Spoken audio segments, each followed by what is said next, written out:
حضرت بہاول حق نقشبند بخاری رحمت اللہ تعالی علیہ بہت بڑے درویش گزرے، سلسلہ نقشبندیہ کے امیر تھے، اور کیا بات ہے ان کے سلسلہ مبارکہ کی بھی اور ان کی خدمات دینیہ کی بھی۔ آپ فرماتے ہیں کہ میرے دل میں تڑپ پیدا ہوئی کہ میں کسی شیخ کی نوکری کروں، خواہش پیدا ہوئی، تو میں نے حضرت امیر کلال کا تذکرہ سنا۔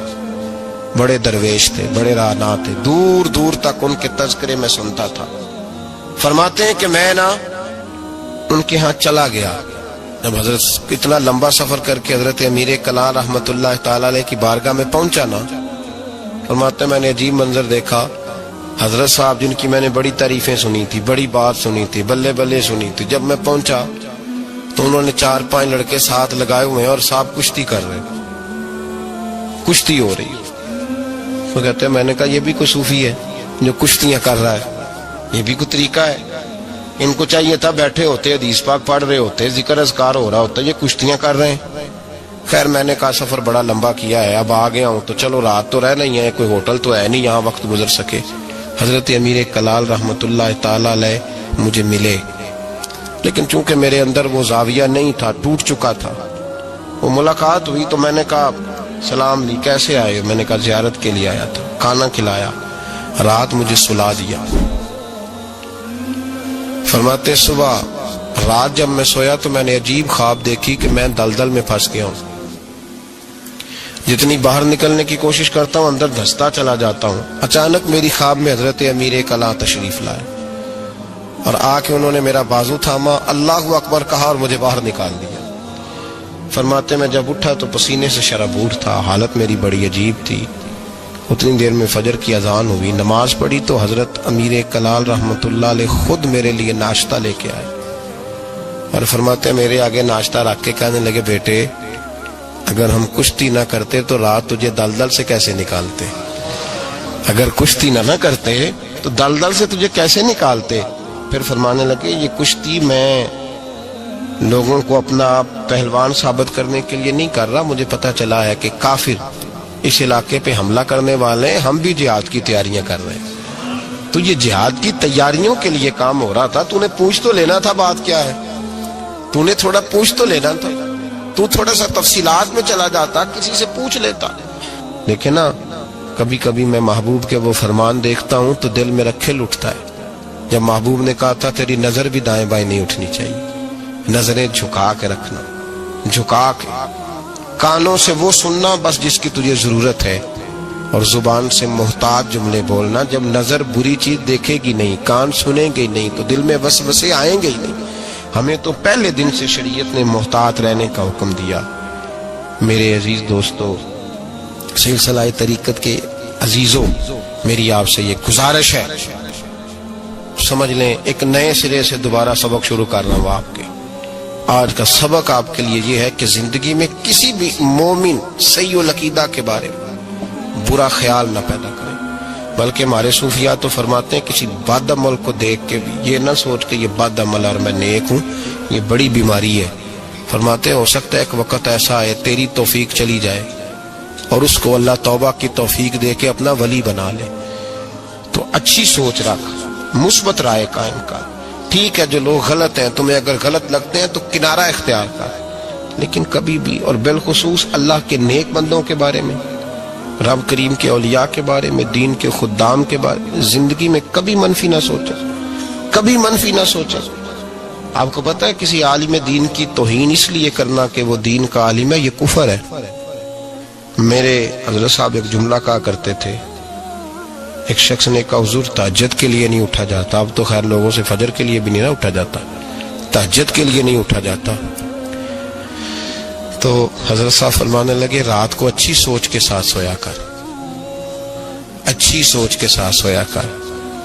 تو پھر مسکراتے مسکرانے فرمانے لگے محبوب کی سوچوں میں سویا کر، یار کی سوچوں میں سویا کر، تو اسے سوچتا سوچتا سویا کر، صبح خود ہی تجھے بیدار کر لیا کرے، پر اس سے دل لگانا، اسے سوچتا سو، تو کسی اور کو سوچتا کیوں ہے، کسی اور کی طرف تو دیکھتا کیوں ہے۔ تجھے ایک دفعہ حضرت صاحب بیٹھے تھے اور 2-3 مشائخ اور بھی بیٹھے تھے ساتھ ساتھ، تو مجھے ایک دوست نے بعد میں کہا کہ وہ جو تیسرے نمبر پر بزرگ بیٹھے تھے ان کی پگڑی دیکھی تھی؟ میں نے کہا قسم اللہ کی سوائے اسے میں نے دوسرے کسی کو دیکھا ہی نہیں. میں نے دیکھا نہیں, مجھے کیا پتا کسی کی پیلی تھی کہ نیلی تھی, مجھے تو اتنا پتا ہے جسے میں دیکھ رہا تھا. اور ویسے بھی ایک ول پجیا مینو صدق نہیں تھیندا, اور کدے ول پجاؤں. او بھائی ہم تو ایک کو نہیں راضی کر پائے تو ادھر بھی دیکھ تو ادھر بھی دیکھ, دیکھا ہی نہیں جاتا. سوچوں میں رہیں اور مثبت سوچ رکھیں, ٹھنڈی اچھی خوبصورت. میں سب سے پہلا فائدہ یہ ہے کہ اللہ آپ کو سکون کی دولت دیتا ہے. لوگوں کے درد کو بھی سمجھ.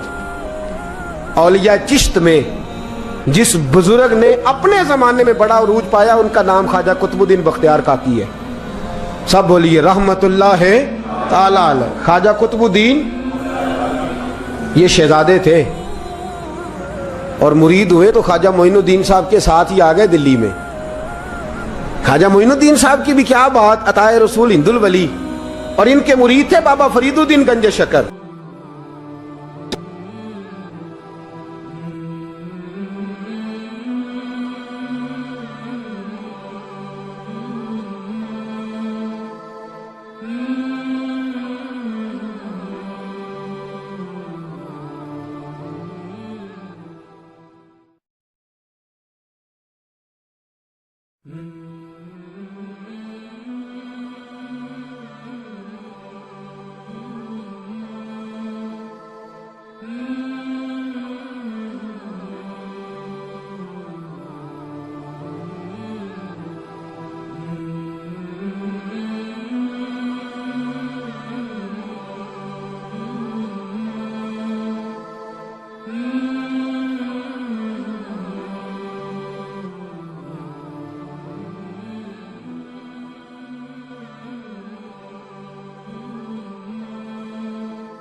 Mm-hmm.